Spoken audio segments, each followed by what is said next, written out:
Кыргызстандын бардык мектептеринде 2025-2026 окуу жылынын аякташына арналган акыркы коңгуроо салтанаты 26 май күнү өткөрүлөт.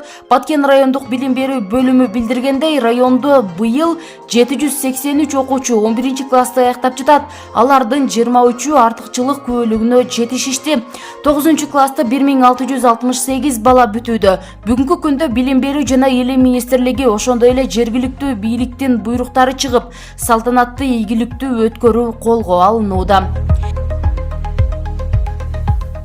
Мектеп жетекчилигине салтанаттуу иш-чараларды өткөрүүгө ар кандай каражаттарды чогултууга, ошондой эле бүтүрүүчүлөргө жана алардын ата-энелерине башка иш-чараларды уюштурууга тыюу салынат. Ошондой эле тез күйүүчү травматикалык фейерверктер, адамдардын өмүрүнө, ден соолугуна коркунуч келтирген техникалык жабдуулар жана башка каражаттарды, ошондой эле экологияга зыяндуу гелий шаарларды учурууга уруксат берилбейт, дейт Баткен райондук билим берүү бөлүмүнүн директору Олжобай Мажилимов.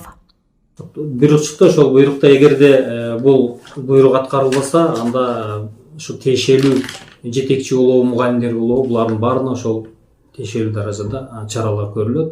Ошон үчүн биз азыртадан мына 1 ай мурда баштап түшүндүрүү иштерин жүргүзүп атабыз. Ата-энелерге түшүндүрүп, эми баягындай алдын ала эле ушул кимдир бирөөгө баягы немеси тийбесин. Чындыгында бул ашыкча нерселер. Ушул акыркы 2 жылдан бери жакшы жолго коюлуп калды. Себеби 2022-жылы президентибиз тарабынан 136 эме чыккан жарлык. Ошол жерде билим берүү мекемелеринде бир эле бул учурда эмес, бардык баягы учурда акча жыйноо маселеси токтотулган. Мисалы буга чейин баягы борго жана башка дегендер көп болгон. Эми Кудайга шүгүр биздин айыл жеринде мындай жыйноо немелери жок. Район аймагында. Жалпы мамлекеттик тестирлөөгө катышууну каалаган 595 окуучу каттоодон өткөн. Жетишпей калгандар үчүн да каттоо улантылат. Мажилимов жыл сайын балдардын кесип тандоо тармактары алмашууда, дейт. Азыркы учурда көпчүлүк жаштар IT тармактарына кызыгуулары күч. Андан кийин медицина жана мугалимдик кесипке окууну каалагандар көп.